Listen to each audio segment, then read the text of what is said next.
When the United States Marine Corps prepared for war in the Pacific, they faced a problem as old as modern warfare itself: how to get fighting men, heavy weapons, and supplies across the surf and onto fortified beaches.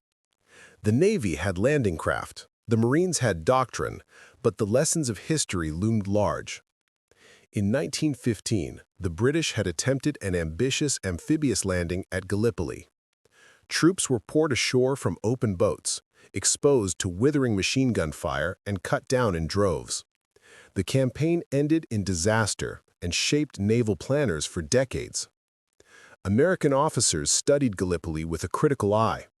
They knew Japan's Pacific Islands would be defended to the last man, and landing troops in rowboats or converted civilian craft would be suicidal.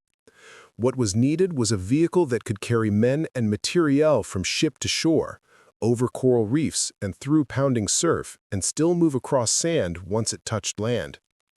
The unlikely answer came from Florida.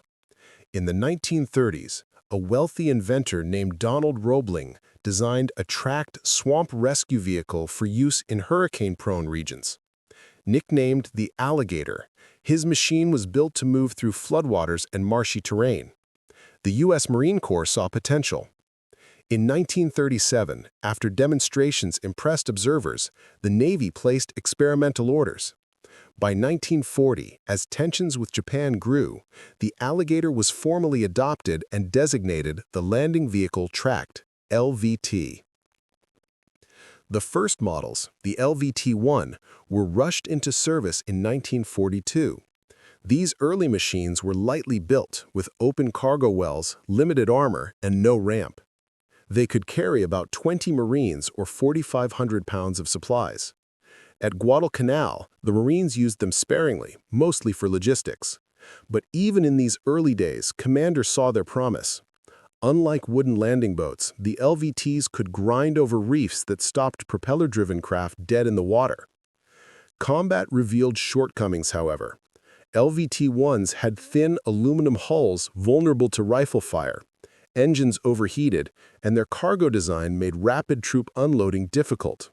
Marines demanded improvements. Engineers responded quickly, producing the LVT-2 Water Buffalo in 1942-43 with a sturdier suspension and better power plant. Armor kits and machine gun mounts followed, allowing them to provide suppressive fire during landings. Still, the breakthrough came with the LVT-4, designed in 1943 and entering combat in 1944.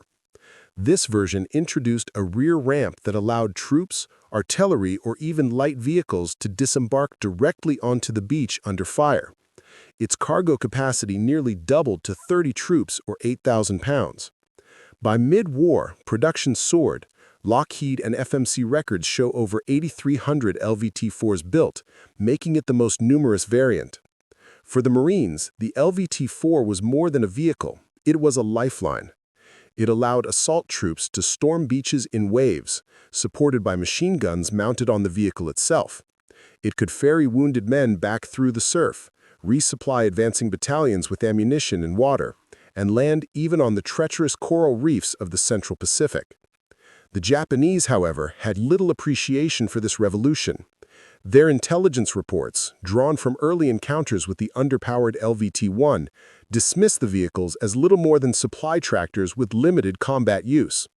In reality, by 1944, the U.S. had perfected an amphibious assault system built around LVT-4s, supported by naval gunfire and carrier aircraft. The stage was set for the Central Pacific Drive. At Kwajalein, Saipan, Tinian, Peleliu, and beyond, thousands of LVT-4s would lead the way. Japanese defenders braced themselves for swarms of wooden landing boats, stalled on reefs and destroyed by pre-sighted artillery. What they never expected were tracked steel machines crawling out of the sea itself, armored alligators that carried war straight through their defenses. The story of the LVT-4 is one of transformation, from a Florida swamp rescue craft to one of the decisive innovations of World War II. Before a single shot was fired on Pacific beaches, the Marines had already solved the problem that doomed Gallipoli. They would not row ashore into slaughter. They would ride into battle on the backs of armored beasts the enemy had not imagined. By 1943, the United States had already committed itself to an island-hopping campaign across the Pacific. From the Aleutians to the Solomons, Marines and soldiers would have to storm beaches defended by some of the most determined fighters in modern history. To succeed, America needed a landing craft that could do more than just ferry men through the surf. It had to cross reefs, shrug off enemy fire, unload troops under combat conditions, and then return to the sea for more. Out of this urgent requirement emerged the LVT-4, a tracked amphibious vehicle that combined innovation with brute practicality. The LVT-4 was the product of field experience. Early versions, like the LVT-1 and LVT-2, had shown the value of tracked landings, but Marines were frustrated by their limitations. Cargo had to be lifted over the side of the vehicle, slowing the assault.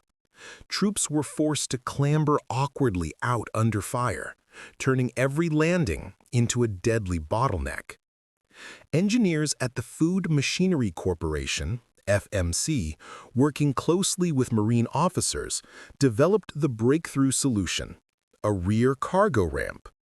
This innovation seems simple in hindsight, but in 1943, it was revolutionary. With a steel ramp dropped onto the sand, 30 armed Marines could rush directly into combat in seconds. Vehicles, artillery, and even light tanks could roll out of the LVT-4 without delay. Suddenly, the Amtrac wasn't just a ferry, it was the spearhead of amphibious war. Technically, the LVT-4 was impressive for its time. FMC production records show it could carry up to 30 fully equipped troops or 8,000 pounds of cargo. Powered by a 250-horsepower Continental radial engine, it could make 20 miles per hour on land and about 7 knots in the water. It rode on wide steel tracks that allowed it to grind over coral reefs, mud, and volcanic ash where wheeled vehicles bogged down. For protection, the LVT-4 initially had little more than a steel hull a quarter-inch thick. Combat quickly proved this inadequate, and crews often welded on improvised armor plating. By mid-1944, factory armor kits became available. Armament varied. Most carried 2 30-caliber machine guns or a pair of 50-caliber Brownings mounted on flexible pintles. In practice, crews armed their Amtracs with whatever they could scrounge, from extra machine guns to bazookas lashed to the sides. The LVT-4 was never intended to duel tanks or stand in open combat. Its strength lay in mobility and numbers. At the peak of production, American factories were rolling out hundreds every month. By the end of the war, more than 8,300 LVT-4s had been built, making it the most numerous variant of the series. Entire assault waves were now composed of Amtracs, an image burned into the memory of Marines who rode them ashore at Kwajalein, Saipan, and Tinian. Comparisons with other landing craft highlight the importance of the LVT-4.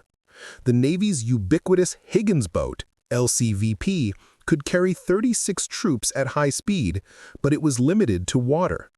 Once its bow ramp dropped, soldiers had to wade ashore, often through chest-deep surf, while the boat backed away. On coral reef-lined islands like Tarawa, LCVPs grounded hundreds of yards offshore, forcing Marines to slog through murderous machine gun fire. The LVT-4 solved this problem completely. It could crawl across reefs, climb the beach itself, and land troops directly into the fight. Japanese intelligence underestimated this innovation. Captured documents from the Japanese 4th Air Group War Diary show that as late as 1943, enemy analysts dismissed the LVT as a logistics vehicle of limited value. They expected American landings to rely primarily on Higgins boats.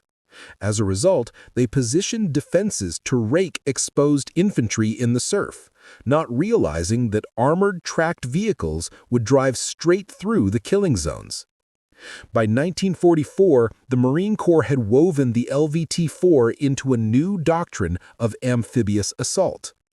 Troops would storm ashore in successive waves of Amtracs, while naval gunfire and carrier planes suppressed the beaches. Behind them, follow-up waves brought tanks, artillery, and supplies. The battlefield no longer began at the waterline. It began the moment the LVT-4s surged out of the surf. For the Marines, the LVT-4 became a trusted companion. Veterans remembered the clanging steel, the spray of salt water over the ramp, and the deafening roar of engines as they surged toward hostile beaches. Many credited the Amtrac with saving lives that otherwise would have been lost in the open water. By the time the Central Pacific Campaign reached its climax, the LVT-4 was more than a machine. It was a symbol of American genuinity, mass production, and the determination to solve problems that history had left unresolved since Gallipoli. Destroyed, their hulls ripped open by direct hits, but the sheer number of vehicles ensured that troops reached the beaches in force. By the end of the first day, the U.S. had secured a firm foothold. On Roy Namor, the Marines of the 4th Division experienced the same advantage. The Japanese had expected Higgins boats to bog down on the reefs. Instead, Amtracs clawed right over them, storming directly onto sand and coral. Marines poured down ramps, machine guns blazing from the vehicles themselves. One Japanese officer, captured later, admitted in interrogation that his men were astonished to see armored machines rolling out of the surf. Their carefully calculated fire zones, designed to kill men in the water, were suddenly useless. Combat was still brutal. At Namor, a massive explosion in a Japanese ammunition dump killed nearly 200 Americans in a single instant. Dozens of Amtracs were destroyed or disabled by mines and artillery. But without the LVT-4s, the landings would have been far bloodier. Medical corpsmen recalled the vehicles being used to evacuate wounded, carrying them back across the surf to waiting aid ships. The success of the Marshals Campaign proved beyond doubt that the Amtrac was not just a logistics craft, but an assault weapon. Marines could be landed faster, in greater numbers, and with more fire support than ever before. The U.S. Strategic Bombing Survey later noted that Japanese defenses, though formidable, had been fundamentally outmatched by the technological leap of tracked amphibians. For the Japanese defenders, the shock was profound. Captured diaries described the Amtracs as iron beasts from the sea. At Kwajalein, one soldier wrote, "They came through the waves, unstoppable. The ocean itself seemed to attack us." For the Marines, the Marshals were a turning point. What had begun as an experimental rescue vehicle in Florida had now become the backbone of Pacific amphibious assault. At Tarawa, Marines had died in droves in the surf. At Kwajalein and Roy Namor, they rode ashore on steel tracks, through fire and blood, but alive. The lesson was clear. The LVT-4 had changed the very nature of amphibious war. In June 1944, the U.S. launched Operation Forager, the campaign to seize the Mariana Islands. Of these, Saipan was the prize. Capturing it would give the United States a base within B-29 range of Tokyo, a strategic turning point in the Pacific War. For the Japanese, losing Saipan meant the loss of their outer defense line and, ultimately, the war itself. Both sides knew the stakes, and both prepared for a decisive clash. The Japanese 43rd Infantry Division, supported by naval gunners and coastal artillery, had constructed formidable defenses. Pillboxes and trenches lined the beaches, with artillery zeroed in on the surf approaches. They assumed American landings would come in the familiar pattern: waves of Higgins boats stalling on reefs, Marines forced to wade through chest-deep surf under machine gun fire. Their defense in depth was designed to slaughter infantry exposed before they could even reach the shore. But the Americans had something the Japanese did not expect: hundreds of LVT-4s. On June 15, 1944, the first assault waves of the 2nd and 4th Marine Divisions rumbled out of their transports. Eyewitnesses later recalled, the sea itself seemed alive with machines. Over 300 LVT-4s surged toward the beaches, each loaded with 30 armed Marines. Spray crashed over the armored hulls, engines roared, and the ramps clanged as crews checked their weapons. As naval bombardment lifted, the Amtracs clawed over the coral reef that had doomed so many at Tarawa. Where Japanese defenders expected boats to stall, the LVTs kept moving. The surprise was devastating. Instead of helpless Marines wading through surf, armored vehicles rolled directly onto the sand, their machine guns already firing. The 2nd Marine Division landed on red and green beaches. Here, resistance was fierce. Japanese artillery found its mark, and Amtracs were blown apart as they ground ashore. One Marine later recalled the horror. When the ramp dropped, men were already dead inside. Yet the sheer number of LVT-4s kept the assault from collapsing. Even burning wrecks served as cover for advancing infantry. On the left, the 4th Marine Division pushed through Blue Beach. Here, Amtracs carried not only infantry, but also light artillery and supplies. Within minutes of the first landings, Marine gunners were setting up 75mm pack howitzers delivered by LVT-4s. The speed of unloading, troops rushing down ramps instead of scrambling over sides, meant the Japanese had little time to adjust. For the defenders, the shock was palpable. Captured Japanese diaries later described Amtracs as iron beasts from the sea. Commanders realized too late that their fire zones, calculated for men in the water, were useless against armored tracks grinding straight through obstacles. Some gunners concentrated on destroying the Amtracs, but by then Marines were already on land, digging in and advancing inland. The first day at Saipan was brutal. Over 2,000 Americans were killed or wounded, and dozens of Amtracs lay wrecked on the sand. Yet without the LVT-4, casualties would have been far higher. The vehicles provided cover, carried supplies, and evacuated the wounded under fire. Medical corpsmen remembered wounded Marines being loaded back onto Amtracs and carried out through the surf, their lives saved by the very machines that had brought them into battle. The battle for Saipan raged for 3 weeks, with Japanese counterattacks, including one of the largest banzai charges of the war. But the foothold established on June 15th, made possible by the LVT-4, proved unshakable. Once ashore, the Marines and Army troops pressed forward relentlessly, supported by armor, artillery, and air power. By July 9th, Saipan was secured, though at enormous cost. Over 29,000 Japanese dead and 3,426 Americans killed. Saipan marked a turning point not only in the Pacific War, but also in amphibious warfare. The LVT-4 had shown it could carry the weight of a modern assault, overcoming defenses designed to against boats and men in the water. From then on, Japanese commanders could never again count on the ocean as a natural barrier. For the Marines who rode them, the LVT-4 became a symbol of survival. One veteran summed it up decades later. "Without the Amtrac, I don't think any of us would have made it off that beach." If Tarawa had been a tragedy, and Saipan a bloody turning point, then the invasion of Tinian in July 1944 showcased the U.S. military at its most refined. Amphibious warfare, once a gamble haunted by the ghosts of Gallipoli, was now a science.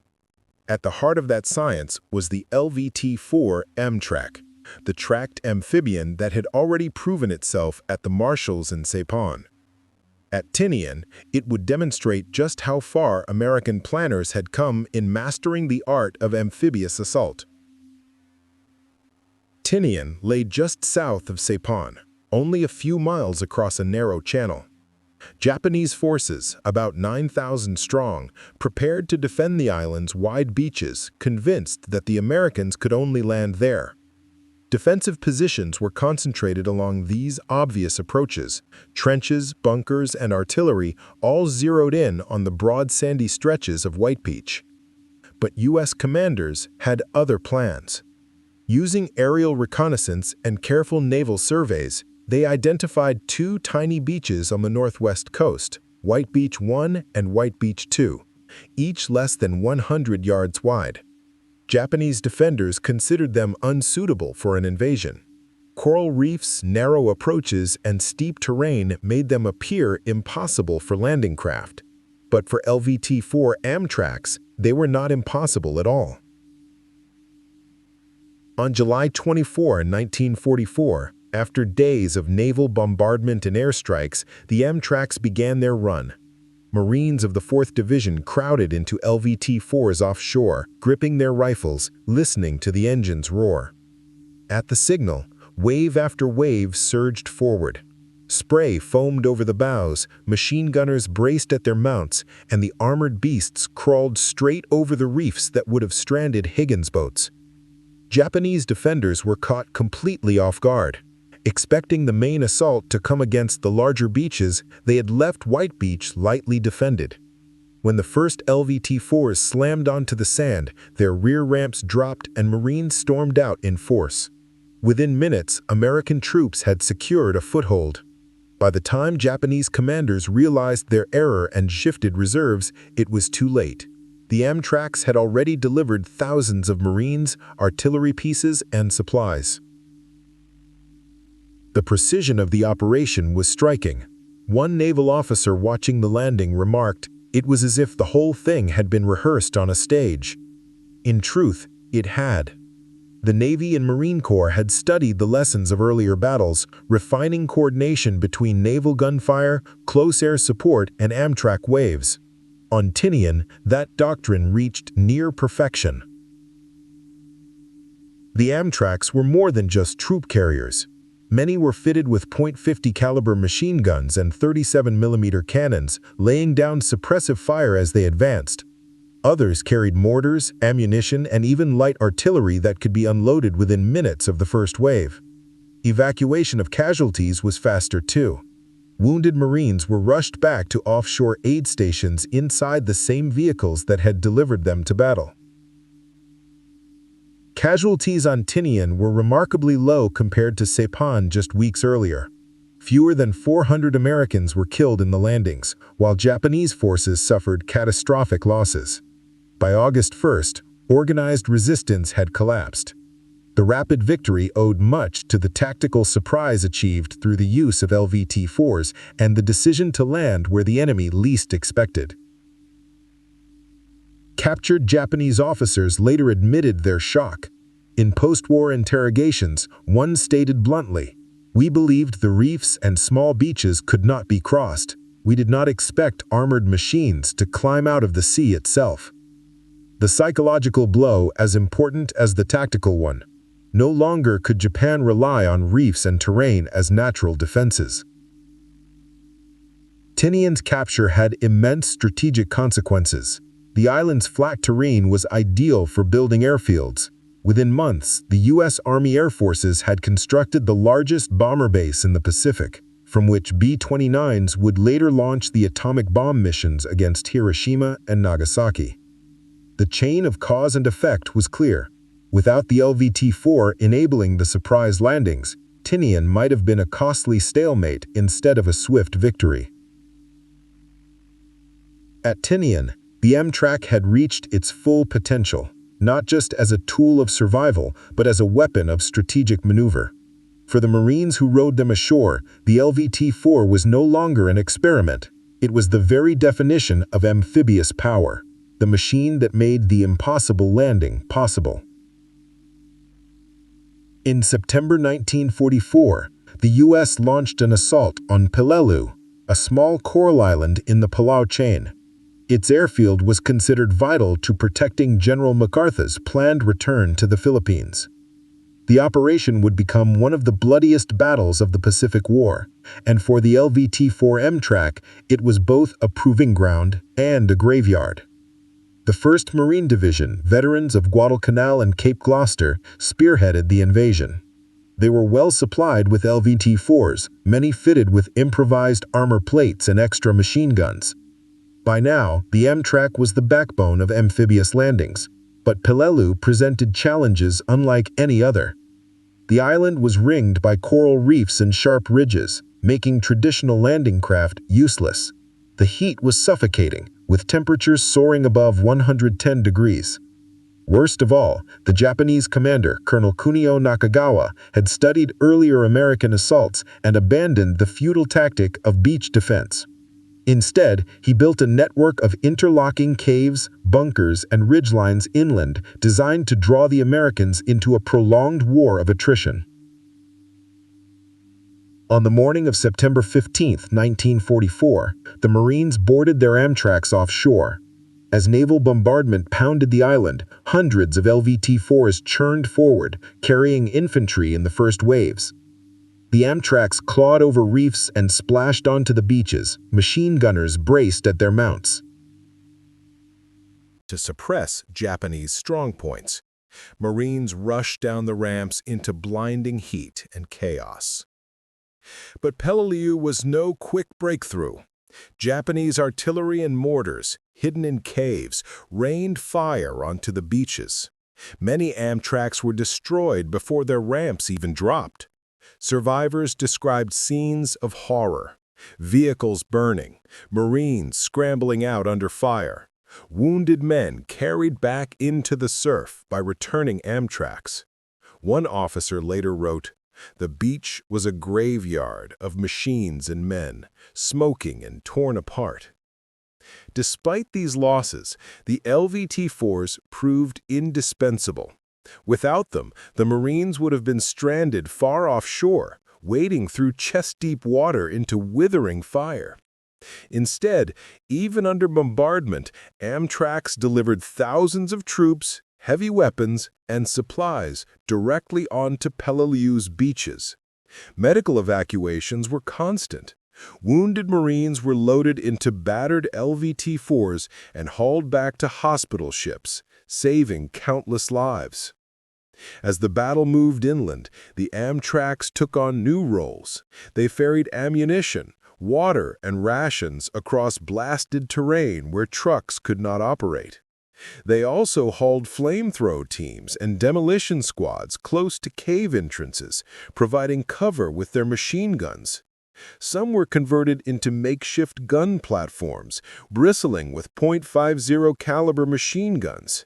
Others carried 37mm cannons or even 75mm howitzers, firing in direct support of infantry. Yet, the cost was staggering. Of the hundreds of Amtracs committed to Peleliu, dozens were destroyed in the opening days.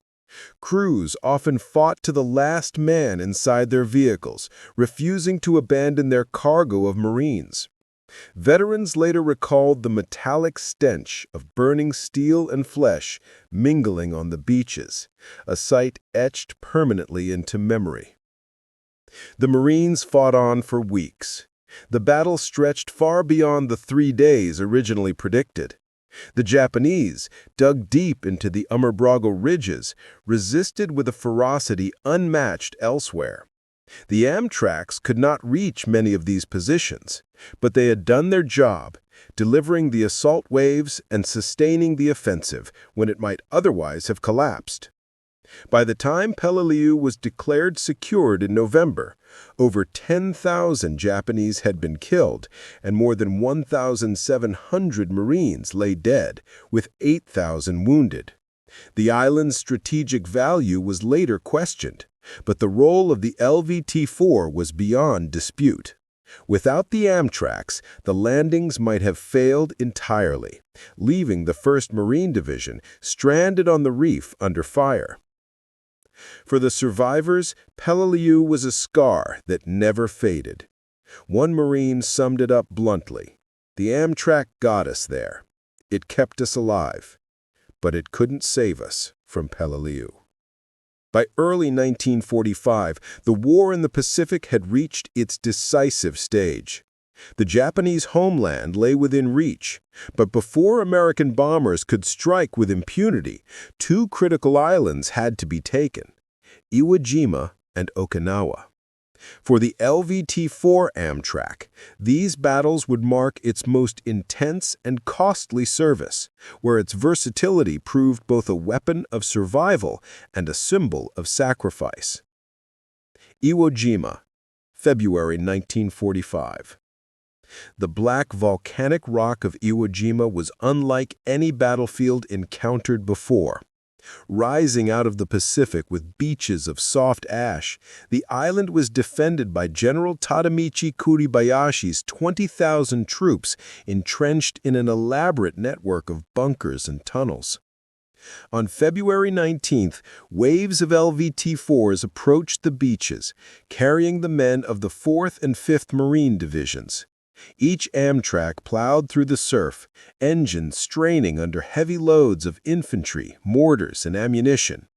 The moment their ramps dropped, Marines were met with silence. Many thought the pre-invasion bombardment had destroyed all resistance. Then, as hundreds of Marines scrambled onto the beach, the island erupted. Hidden artillery, mortars, and machine guns from Mount Suribachi and inland strongpoints opened fire, tearing into men and machines alike. The LVT-4s absorbed the brunt of this onslaught. Some were knocked out instantly, burning with crews and passengers trapped inside. Others pressed forward, unloading Marines who dove for cover in the soft volcanic sand. Unlike the coral beaches of Tarawa or Peleliu, Iwo's terrain quickly bogged down the Amtracs. Many became immobile targets, but even disabled, they served as makeshift cover for Marines pinned down under fire. Throughout the battle, Amtracs ferried reinforcements and supplies across black sands, often under direct fire. They evacuated thousands of wounded men to waiting hospital ships, their armor scarred and battered by near misses. One Marine later recalled, "You never forgot the sound of a wounded man being loaded into an Amtrac. It meant someone was getting out of hell, if the Amtrac made it back." Despite losses, the LVT-4s fulfilled their mission.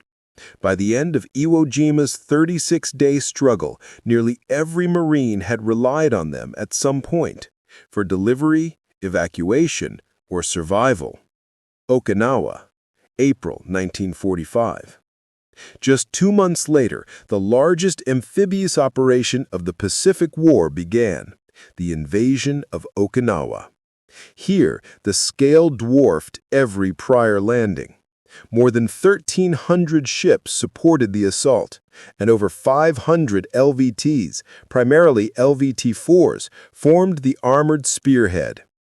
Unlike Iwo Jima, the landings on April 1, 1945, Easter Sunday, were initially met with little resistance. Thousands of Amtracs rolled ashore unopposed, delivering the 1st and 6th Marine Divisions along with U.S. Army units. Their ramps dropped onto broad beaches, disgorging men, tanks, and supplies in a spectacle of overwhelming power. But Okinawa would soon reveal its true horror. The Japanese defense, commanded by General Mitsuru Ushijima, was not focused on the beaches, but on the island's rugged southern ridges. Here, Amtracs once again became lifelines, hauling artillery shells, fuel, and rations through mud and monsoon rains that bogged down trucks. Some were retrofitted with 75mm howitzers, providing close fire support in terrain where traditional artillery was difficult to maneuver. Perhaps most crucially, Okinawa placed the Amtracs under an entirely new threat: kamikaze attacks.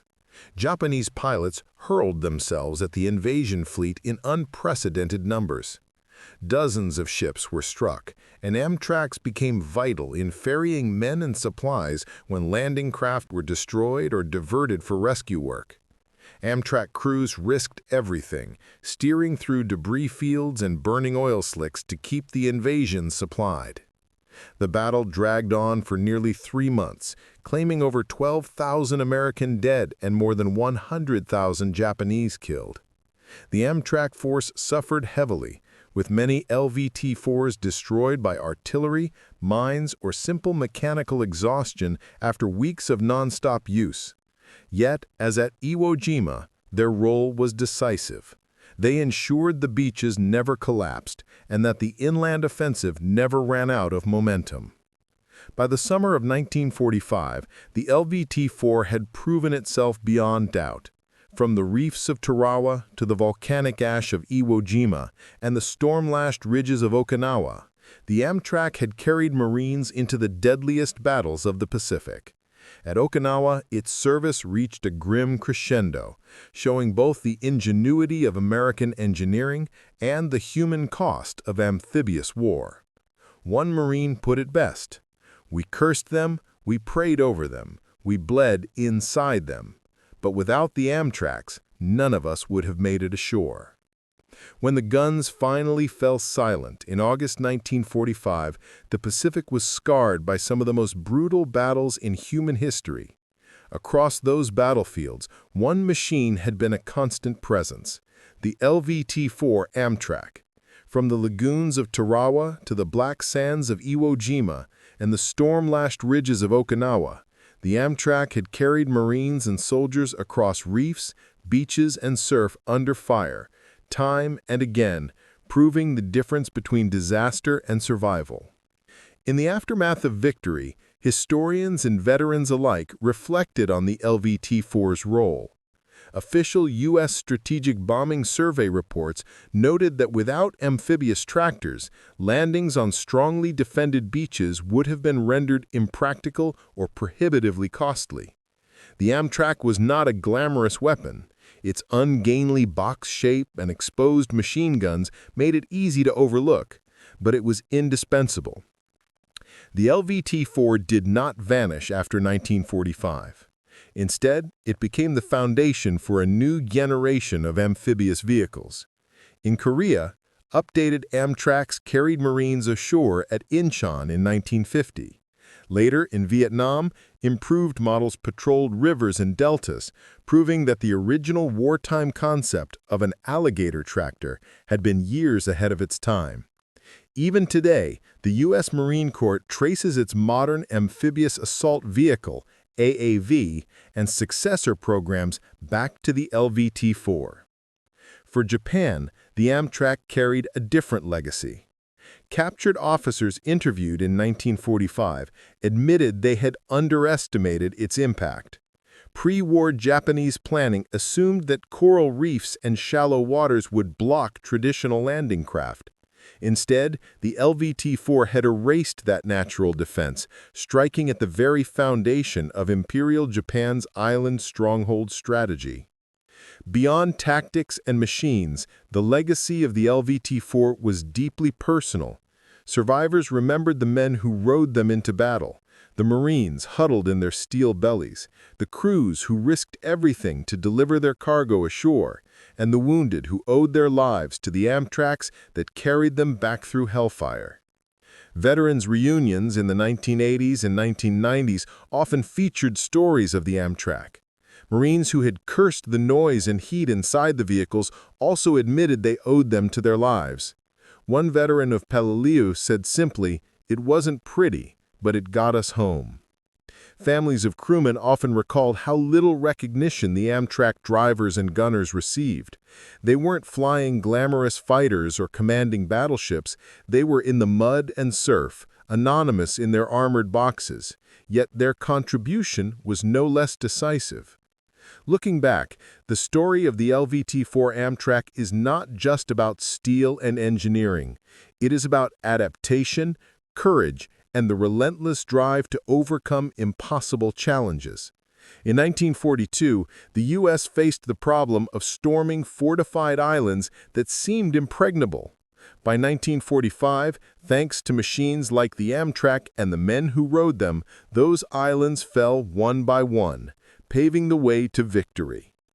The Japanese defenders never expected that ungainly amphibious tractors would storm their beaches, shrugging off reefs and tides that were supposed to make them safe. That miscalculation cost them dearly. The Amtrac turned the Pacific into an American highway of invasion, where no reef was too shallow and no beach too steep to stop the advance. And so, the LVT-4 Amtrac became more than a vehicle. It became a symbol of ingenuity under fire, of ordinary men accomplishing extraordinary feats. Though many rusted away on Pacific beaches or were scrapped after the war, their legacy lived on in every Marine who survived because of them, in every battle that turned on their arrival, and in every lesson of amphibious warfare that shaped the modern world. As one Marine veteran put it at a reunion decades later, his voice unshaken despite the years, "We had nothing but faith when we climbed inside. Faith in the steel, faith in the crew, faith that somehow we'd make it through. And most of the time, we did. That, perhaps, is the true legacy of the LVT-4 Amtrac. Not just the machine, but the human spirit it carried, storming ashore against all odds, and never forgotten.